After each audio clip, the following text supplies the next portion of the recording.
Hi friends, మనం ఈ వీడియోలో ఏపీ హైకోర్టు వారు ప్రీవియస్గా కండక్ట్ చేసిన కాపీయస్ట్ ఎగ్జామినర్ రికార్డ్ అసిస్టెంట్ అనే క్వశ్చన్ పేపర్ని మనం అనాలిసిస్ చేద్దాం. ఎప్పుడైనా కానీ మనం కాంపిటేటివ్ ఎగ్జామ్స్ ప్రిపేర్ అయ్యేటప్పుడు పలానా పోస్ట్ సంబంధించిన ఎగ్జామ్కి మనం ప్రిపేర్ అవుతున్నప్పుడు ఆ పోస్ట్కి సంబంధించి ప్రీవియస్ ఎగ్జామ్స్ ఏం జరిగినాయి, ఆ క్వశ్చన్స్ ఎలా అడిగారు అనేది మనం చూసినప్పుడు ఆ క్వశ్చన్ పేపర్ని మనం అనాలిసిస్ చేసినప్పుడు ప్రజెంట్ ప్రిపరేషన్కి మనకి ఈ క్వశ్చన్ పేపర్ అనాలిసిస్ అనేది స్మార్ట్ వేలో ప్రిపేర్ అవ్వడానికి, ప్రజెంట్ మన సిలబస్ని స్మార్ట్ వేలో కంప్లీట్ చేయడానికి ఈ క్వశ్చన్ పేపర్ అనాలిసిస్ అనేది ఉపయోగపడుతుంది. ఎగ్జామినర్ ఎక్కువ ఎక్కడ స్ట్రెస్ చేశారు, ఎగ్జామినర్ ఎక్కువ ఎక్కడ ట్రాప్ చేశారు అనేది మనకి చూసినప్పుడు ప్రజెంట్ మనం ఎలా ప్రిపేర్ అవ్వాలనేది అర్థమవుతుంది. ఇక ఈ క్వశ్చన్ పేపర్ అనేది ఫస్ట్ మనం చూసినప్పుడు ఫస్ట్ క్వశ్చన్, ఆర్థిక మంత్రిత్వ శాఖకు సంబంధించిన వ్యవసాయ శాఖ నిర్దేశించిన విద్యుత్ రంగ సంస్కరణను చేపట్టే డాష్ రాష్ట్రంగా ఆంధ్రప్రదేశ్ అవతరించింది అనేది క్వశ్చన్ అడిగారు. టోటల్ క్వశ్చన్ ఏంటి? సంస్కరణలో భాగంగా రాష్ట్రం సెప్టెంబర్ 2020 నుండి రైతులకు విద్యుత్ సబ్సిడీ యొక్క ప్రత్యక్ష ప్రయోజన బదిలీని ప్రారంభించింది. ఇక్కడ మనం ఏం ఆలోచించాలి? కీవర్డ్ని బేస్ చేసుకుని అడిగారు. అంటే ఏ క్వశ్చన్ అయినా కొన్ని రకాల కీవర్డ్స్ని బేస్ చేసుకుని ఒకసారి మ్యాక్సిమం 50% క్వశ్చన్స్ కీవర్డ్ బేస్ చేసుకుని అడుగుతారు. ఇక్కడ కీవర్డ్ ఏమవుతుంది? ఆంధ్రప్రదేశ్ అనేది కీవర్డ్ అయింది. అలాగే దానికి వచ్చిన ర్యాంక్ అనేది కీవర్డ్ అయింది. ఎప్పుడైనా కానీ మనం ఏపీకి సంబంధించిన ఎగ్జామ్స్ ప్రిపేర్ అవుతున్నాం కాబట్టి మన రాష్ట్రం ఏ ర్యాంక్లో ఉంది ఏదైనా రిపోర్ట్లో, అలాగే మన రాష్ట్రం ప్రవేశపెట్టే గవర్నెన్స్లో ఏదైనా కొత్తగా ప్రవేశపెట్టారా, మన రాష్ట్రం యొక్క గవర్నెన్స్లో ఏదైనా కొత్తగా ప్రవేశపెట్టారా, ఏపీ అనేది కీవర్డ్ అవుతుంది. అలాగే ఏపీ ర్యాంక్ కానీ గవర్నెన్స్లో ఏదైనా కొత్తగా తీసుకొచ్చారా, ఏదైనా కొత్త స్కీమ్ తీసుకొచ్చారా, ఇలాంటివి ఏపీకి సంబంధించి కంప్లీట్గా ఒక పేజ్ పెట్టుకోండి, ఒక బుక్లో ఒక పేజ్ పెట్టుకుని ఏపీ అని రాసి ఏపీ ర్యాంకు, ఏపీ పలానా స్కీమ్ తీసుకొచ్చింది, ఏపీ పలానా దాంట్లో ఫస్ట్ ఉంది, ఏపీలో పలానా సమావేశాలు కూడా చాలా ఇంపార్టెంట్ అవుతాయి. ఏపీలో సమావేశాలు ఏదైనా రీసెంట్గా సమావేశాలు జరిగినాయా, ఇంటర్నేషనల్కి సంబంధించిన ఏమైనా సమావేశాలు జరిగినాయా, ఇలాంటివి చూసినప్పుడు ఖచ్చితంగా అక్కడ ఫోకస్ చేసి చదవండి. ఎందుకంటే కరెంట్ అఫైర్స్ మనకి చాలా ఎక్కువ వ్యాస్ట్గా ఉంటుంది. అలా మొత్తం చదువుకుంటూ వెళ్ళిపోతున్నప్పుడు ఎగ్జామినర్ పర్టికులర్గా పలానా ర్యాంకు, పలానా ఏపీకి సంబంధించి పలానా అని ఫోకస్ చేసినప్పుడు మనం ఆన్సర్ అనేది అంత ఫాస్ట్గా గుర్తించలేకపోవచ్చు, లేకపోతే తెలిసిన ఆన్సర్ని మనం ఎగ్జామ్లో తప్పుపెట్టి రావచ్చు. అలా కాకుండా స్మార్ట్ వేలో మొత్తం 200 పేజీలు చదివే కంటే 200 పేజీలని 100 పేజీలుగా చేసి చదివి దాన్ని 2 సార్లు చదవడం చాలా ఉపయోగకరమైన ప్రిపరేషన్ అనమాట. కాబట్టి స్మార్ట్ వేలో ప్రిపేర్ అవ్వడం అనేది ఎప్పుడైనా కానీ ఈ ప్రీవియస్ క్వశ్చన్ పేపర్ చూసి మనం అర్థం చేసుకోవచ్చు. అంటే ఎగ్జామినర్ ఎక్కడ ఎక్కువ అడుగుతున్నారు ఏంటి అనేది మనం ఖచ్చితంగా తెలుసుకోవాలి. సెకండ్ క్వశ్చన్ వస్తే, న్యూఢిల్లీలో మహిళల ప్రపంచ బాక్సింగ్ ఛాంపియన్షిప్లను భారతదేశం ఏ సంవత్సరంలో నిర్వహించనుంది? ఇక్కడ మొదటిసారిగా ఆర్టిఫిషియల్ ఇంటెలిజెన్స్పై ఆధారపడిన కొత్త రివ్యూ సిస్టమ్ ఉపయోగించబడుతుంది. ఇక్కడ కీవర్డ్ ఏమవుతుంది? ఇక్కడ కీవర్డ్ వచ్చి మొదటిసారిగా అనేది కీవర్డ్, అలాగే ఆర్టిఫిషియల్ ఇంటెలిజెన్స్ అనేది కీవర్డ్. ఎప్పుడైనా కానీ మనం ప్రీవియస్ క్వశ్చన్ పేపర్లో చూసినప్పుడు మొదటిసారిగా అనేది లేకుండా క్వశ్చన్ పేపర్ అనేది మ్యాక్సిమం ఉండదు. అది ఏ క్వశ్చన్ పేపర్ అయినా యూపీఎస్సీ నుంచి మన ఏపీఎస్సీ క్వశ్చన్ ఏ క్వశ్చన్ పేపర్ ఇచ్చినా కానీ ఈ మొదటిసారిగా అనే దాని మీద క్వశ్చన్ లేకుండా ఉండదు. కాబట్టి మొదటిసారిగా అనేది ఎక్కడ వచ్చినా ఆ మొదటిసారి దాన్ని హైలైట్ చేసి పెట్టుకోండి. కావాలంటే ఒక పేజ్ పెట్టుకుని ఆ మొదటిసారి ఏపీ కరెంట్ అఫైర్స్, అలాగే India current affairs, international current అఫైర్స్లో మొదటిసారిగా అని ఏది వచ్చినా ఒక పేజ్లో రాసుకోండి. ఆ మొదటిసారిగా కీవర్డ్ని బేస్ చేసుకుని ఈ క్వశ్చన్ అడిగారు. అలాగే ఆర్టిఫిషియల్ ఇంటెలిజెన్స్ అనేది కూడా ప్రజెంట్ బాగా ట్రెండింగ్లో ఉన్న ఇది కదా. కాబట్టి ఆర్టిఫిషియల్ ఇంటెలిజెన్స్ ఎక్కడ వచ్చినా దానికి సంబంధించిన క్వశ్చన్ అనేది మీరు ఒక పేజ్లో రాసుకుని పెట్టుకోండి, దానికి సంబంధించిన అంశం అనేది. అంటే ఆర్టిఫిషియల్ ఇంటెలిజెన్స్ ఎక్కడ ఉపయోగించబడుతుంది, ఏపీ ఏదైనా గవర్నెన్స్లో భాగంగా ఆర్టిఫిషియల్ ఇంటెలిజెన్స్ని ప్రవేశపెట్టారా, అలాగే ఆర్టిఫిషియల్ ఇంటెలిజెన్స్కి సంబంధించిన సమ్మిట్లు ఎక్కడ జరుగుతున్నాయి, అలాగే ఆర్టిఫిషియల్ ఇంటెలిజెన్స్ సంబంధించి ఏ రాష్ట్రం ఏదైనా రాష్ట్రం పర్టికులర్గా ఆర్టిఫిషియల్ ఇంటెలిజెన్స్కి సంబంధించిన దాన్ని ప్రవేశపెట్టిందా అనేది చూసుకుని ఆర్టిఫిషియల్ ఇంటెలిజెన్స్ అనేది కీవర్డ్ చేసుకుని ఒక పేజ్ పెట్టుకుని రాసుకోండి. అలాగే థర్డ్ క్వశ్చన్ వచ్చేసి, 14 నవంబర్ 2021 నాటికి జాతీయ క్రికెట్ అకాడమీ కొత్త అధ్యక్షునిగా నియమితులైన భారత మాజీ బ్యాట్స్మెన్ ఎవరు అనేది క్వశ్చన్ అడిగారు. ఇది కరెంట్ అఫైర్స్లో భాగంగానే అడిగారు. ఇక్కడ కీవర్డ్ అంటే పెద్దగా ఏముంటుంది, కీవర్డ్ ఏం లేదు. ఇక్కడ కీవర్డ్ వచ్చేసి జాతీయ క్రికెట్ అకాడమీ. అంటే ఈ కొన్ని క్వశ్చన్కి కీవర్డ్ అడిగారు అనేది పర్టికులర్గా ఏముండదు, కరెంట్ అఫైర్స్లో భాగంగా అడిగారు. ఫోర్త్ క్వశ్చన్ వచ్చేసి, క్రింది వాటిలో ఏ రాష్ట్రం దేశంలోనే మొదటిసారిగా గ్రీన్ హౌస్ ఉద్గారాల జాబితాను రూపొందించిన రాష్ట్రంగా పేరుగాంచిందని అడిగారు. ఇక్కడ ఏంటి కీవర్డ్? మొదటిసారిగా రాష్ట్రం అనుకున్నాం కదా మనం దగ్గర. ఏపీ ఎక్కడొచ్చినా కానీ మనం హైలైట్ చేసుకోవాలి. ఈ మొదటిసారిగా అనేది కీవర్డ్ అవుతుంది. అలాగే గ్రీన్ హౌస్ ఉద్గారాలు అనేది కూడా కీవర్డ్ అవుతుంది.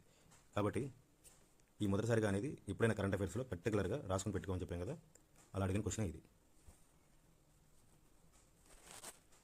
ఫిఫ్త్ క్వశ్చన్ వచ్చేసి, వెస్ట్రన్ కోల్ఫీల్డ్ లిమిటెడ్ డాష్ విభాగంలో మొదటి బహుమతిని పొందింది. చూసారు కదా, ఇక్కడ కూడా మొదటి అనేది కీవర్డ్ అయింది. అంటే మొదటి అనే దాన్ని బేస్ చేసుకుని అడిగిన క్వశ్చన్ ఇది.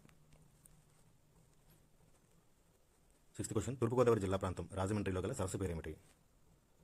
ఇక్కడ వచ్చేసి కొల్లేరు సరస్సు. ఇక్కడ ఇంకో విషయం ఏంటంటే కొల్లేరు అనే దాన్ని చాలా ఎగ్జామ్స్లో అడగడం జరిగింది. కొల్లేరు మీద క్వశ్చన్ రావడం చాలా ఎగ్జామ్స్లో జరిగింది. కాబట్టి కొల్లేరు అనేది కీవర్డ్ అవుతుంది ఇక్కడ, అందులో భాగంగా అడిగారు. సెవెంత్ క్వశ్చన్ వచ్చేసి, క్రింది వాటిలో ప్రతి సంవత్సరం జనవరిలో 4 రోజుల పాటు జరుపుకునే ఆంధ్రప్రదేశ్ ప్రధాన పండుగ ఏదని అడిగారు. సంక్రాంతి, మనందరికీ తెలిసిందే కదా. అయితే ప్రధాన అనేది కీవర్డ్ అనమాట.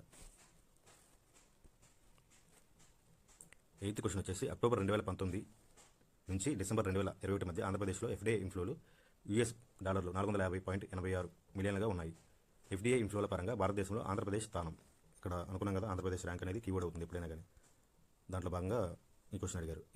ఏపీ ర్యాంక్ అనేది మనకి కరెంట్ అఫైర్స్లో వచ్చిందంటే ఖచ్చితంగా గుర్తుండాలి. 9th క్వశ్చన్ వచ్చేసి ఢిల్లీకి చెందిన థింక్ ట్యాంక్, ఢిల్లీకి సంబంధించిన థింక్ ట్యాంక్ విడుదల చేపిన ప్లాస్టిక్ లైఫ్ సైకిల్ అనేది 22 నవంబర్ 2022న ఇండియా హ్యాబిటేట్ సెంటర్లో జరిగిన ఒక రోజు జాతీయ సమ్మేళనం సందర్భంగా విడుదల చేయబడింది. ఢిల్లీకి చెందిన డాష్ థింక్ ట్యాంక్ విడుదల చేయబడిన డాష్ థింక్ ట్యాంక్ అనమాట. ఇది కరెంట్ అఫైర్స్లో భాగంగా అడిగారు. Centre for science and environment.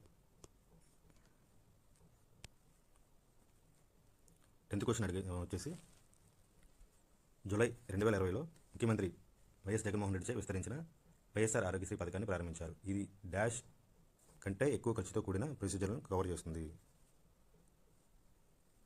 Answer వచ్చేసి 1000.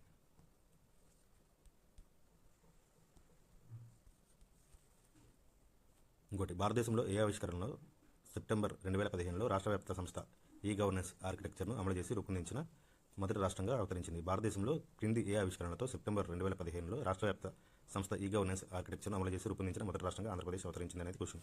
ఆన్సర్ వచ్చేసి ఈ ప్రగతి. మొదటి అనేది కీవర్డ్ కదా, అందుకని మొదటి అనే దాని మీద ఈ క్వశ్చన్ అడిగారు.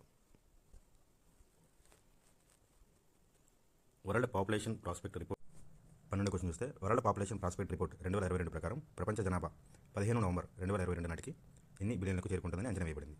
ఇది అప్పుడున్న కరెంట్ అఫైర్స్లో భాగంగా ఇచ్చారు. ఆన్సర్ వచ్చేసి 8. 13th క్వశ్చన్, 2019లో భారతదేశంలోని పేదరిక స్థాయి గ్రామీణ ప్రాంతాల్లో డాష్ మరియు పట్టణ ప్రాంతాల్లో డాష్గా ఉంది. ఆన్సర్ వచ్చేసి 3rd 11.6, 6.3 అనమాట.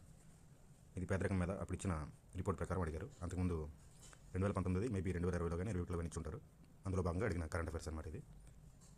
ఎప్పుడైనా అలాంటి రిపోర్ట్లు అనేవి పేదరికం మీద రిపోర్ట్ అనేది ఎప్పుడైనా కానీ 1 year 2 years అలా కంటిన్యూగా వాటి మీద క్వశ్చన్ రావడానికి ఛాన్స్ ఉంటుంది. ఆ రిపోర్ట్ని బేస్ చేసుకుని ఆ క్వశ్చన్ అనేది అడుగుతూ ఉంటారు.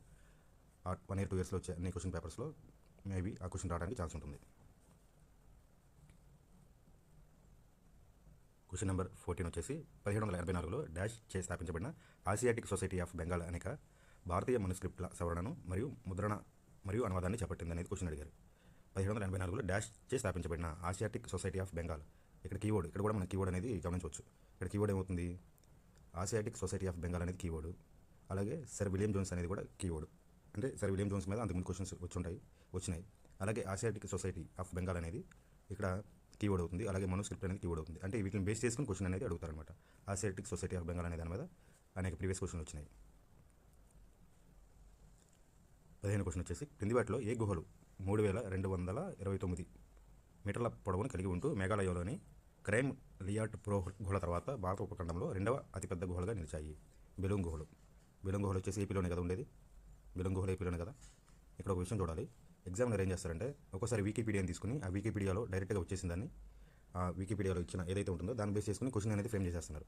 ఇక్కడ ఒకటి చూద్దాం. వికీపీడియా చూస్తే వికీపీడియాలో ఏముంది, ఇవి మేఘాలయలోని క్రైమ్ లియాట్ పురా గుహల తర్వాత భారత ఉపఖండంలో 2వ అతిపెద్ద గుహలుగా నిలిచాయి. చూసారా, ఇది మన క్వశ్చన్లో కూడా ఇచ్చారు కదా డైరెక్ట్గానే. దీని నుంచే కదా ఫ్రేమ్ చేసింది. దీని నుంచి ఆ క్వశ్చన్ అనేది ఫ్రేమ్ చేయడం జరిగింది. చూడండి, డైరెక్ట్గా ఇచ్చేసారు వికీపీడియా నుంచి.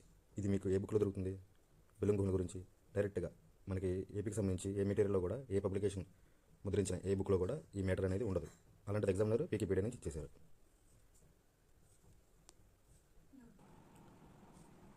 సిక్స్టీన్త్ క్వశ్చన్ వచ్చేసి బ్రాహ్మణుల చిహ్నమైన రామునికి విరుద్ధంగా రాజాబలి చిహ్నాన్ని ఉపయోగించిన సంఘ సంస్కర్త ఎవరు?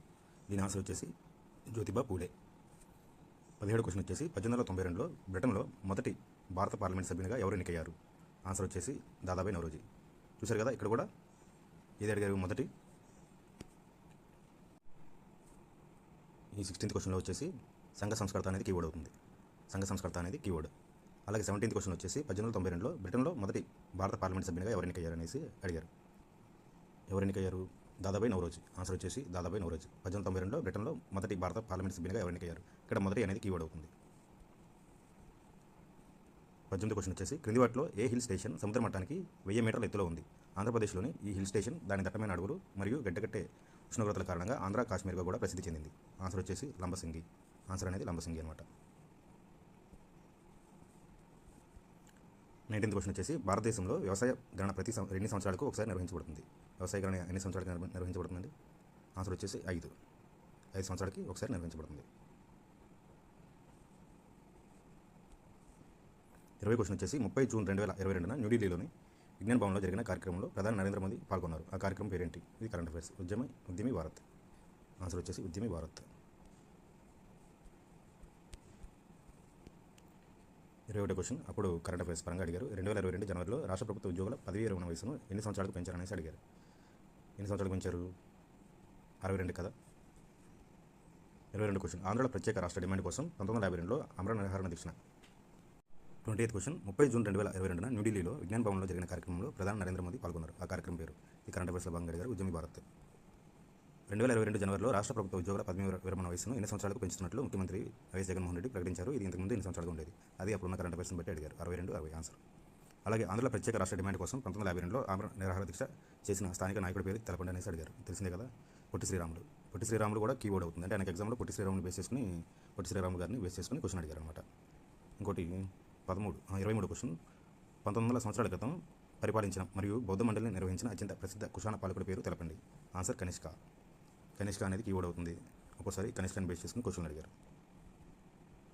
రాష్ట్ర పునర్వ్యవస్థీకరణ కమిషన్ నివేదిక ఎప్పటి నుంచి అమలులోకి వచ్చింది? 24 క్వశ్చన్ తెలిసిందే కదా, 1 నవంబర్ 1956.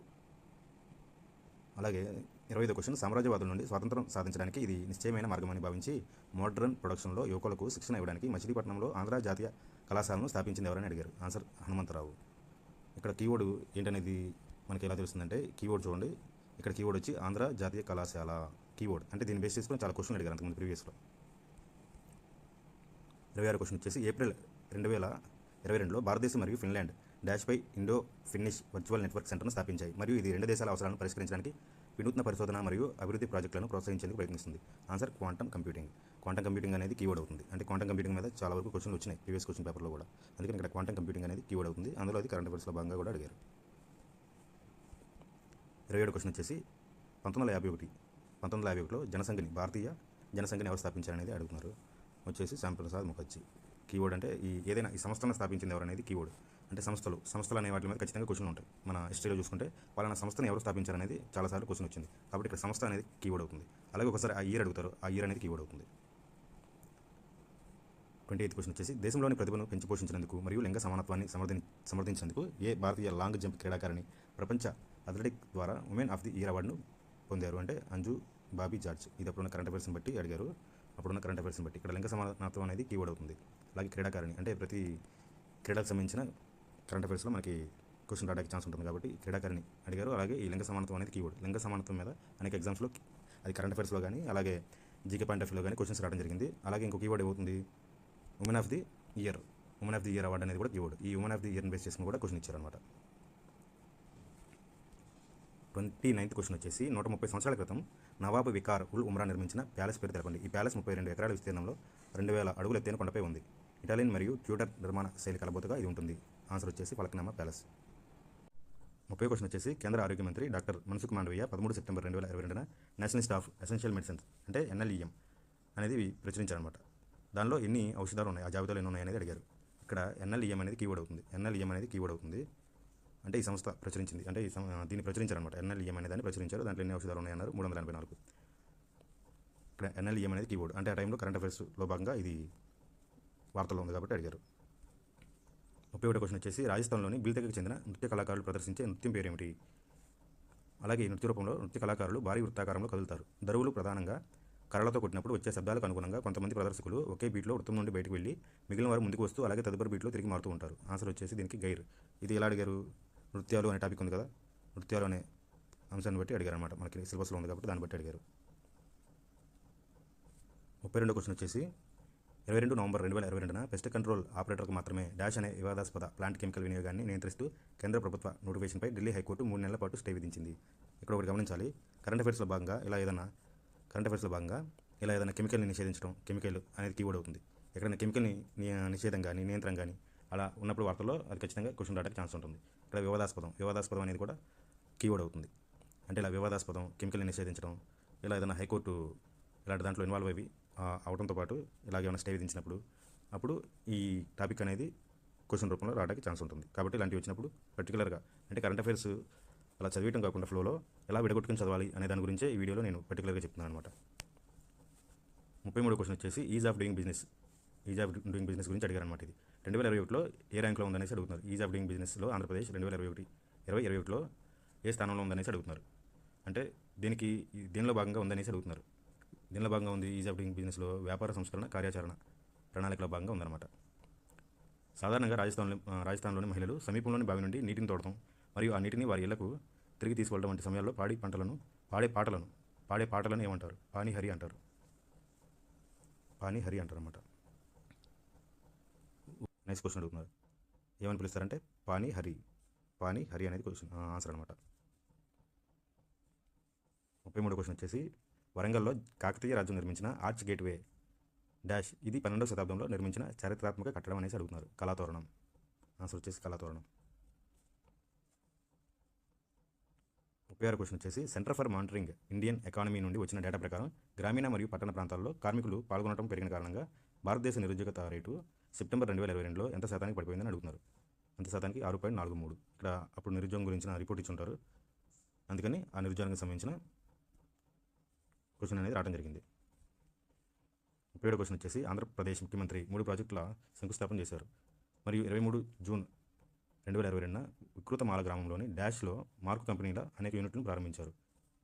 ఇది కరెంట్ అఫైర్స్ డెప్త్గానే అడిగారు. ఎలక్ట్రానిక్ తయారీ క్లస్టర్ అనమాట.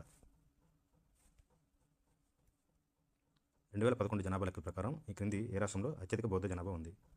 ఇక్కడ కీవర్డ్ ఏంటి? 2011 జనాభా లెక్కలు అనేది కీవర్డ్. మహారాష్ట్రలో అత్యధిక బౌద్ధ జనాభా ఉన్నారనమాట. 39వ క్వశ్చన్ వచ్చేసి క్రింది వాటిలో DPIIT యొక్క సరైన పూర్తి రూపం ఏంటనేసి అడుగుతున్నారు. Department for promotion of industry and internal trade అనేది DPIIT యొక్క సరైన పేరు అనమాట. అబ్రివేషన్ అడిగారు. మనకి అబ్రివేషన్ మీద క్వశ్చన్ అనేది ఒకటి వస్తూ ఉంటుంది ప్రతి ఎగ్జామ్లో. 40వ క్వశ్చన్ వచ్చేసి దక్షిణ ఉష్ణమండల తేమతో కూడిన ఆకురాల్చే రిఫారియన్ అడవులు నదీ తీరాల వెంబడి ముఖ్యంగా ఆంధ్రప్రదేశ్లోని క్రింది ఏ నదుల వెంట సాధారణంగా కనిపిస్తాయి అనేసి అడుగుతున్నారు. ఆన్సర్ వచ్చేసి గోదావరి. అది ఫ్రెండ్స్ ఈ ఏపీ హైకోర్టుకి సంబంధించి జనరల్ స్టడీస్లో భాగంగా అడిగిన కొన్ని క్వశ్చన్స్. అది ఫ్రెండ్స్ ఈ వీడియోలో మనం ప్రీవియస్ క్వశ్చన్ పేపర్స్ చూస్తూ మన ప్రిపరేషన్ని ఎలాగ స్మార్ట్గా ప్రిపేర్ అవ్వాలనేది ఈ వీడియోలో భాగంగా చెప్పడం జరిగింది. అలాగే ముందు అనేక వీడియోలు స్మార్ట్గా మనం ఎలా ప్రిపేర్ అవ్వాలి, అంటే కాంపిటేటివ్ ఫీల్డ్లో ఏది వదిలేయాలి ఏది చదవాలి అనేది తెలియాలంటారు. ఆ తెలుసుకోవడం అనేది ఈ వీడియోస్ రూపంలో మనం ప్రీవియస్ క్వశ్చన్ పేపర్స్ చూస్తూ ఎగ్జామినర్ ఎక్కువ ఏది ఫోకస్ చేశారు, అలాగే ఎక్కువ ఏది చదవాలి ఏది వదిలేయాలి అనేది మనం ఇక్కడ నుంచి కంటిన్యూగా వీడియోస్ చేద్దాము. ఈ వీడియో కనుక నచ్చినట్టయితే మీరు లైక్ చేయండి, ఈ ఛానల్ని సబ్స్క్రైబ్ చేయండి, అలాగే మీ విలువైన రెస్పాన్స్ని కామెంట్ రూపంలో తెలియజేయండి. Thank you friends. Thank you. Hi friends, మనం ఈ వీడియోలో ఏపీ హైకోర్టు వారు ప్రీవియస్ కండక్ట్ చేసిన కాపీయస్ట్ ఎగ్జామినర్ రికార్డ్ అసిస్టెంట్ అనే క్వశ్చన్ పేపర్ని మనం అనాలిసిస్ చేద్దాం. ఎప్పుడైనా కానీ మనం కాంపిటేటివ్ ఎగ్జామ్స్ ప్రిపేర్ అయ్యేటప్పుడు పలానా పోస్ట్ సంబంధించి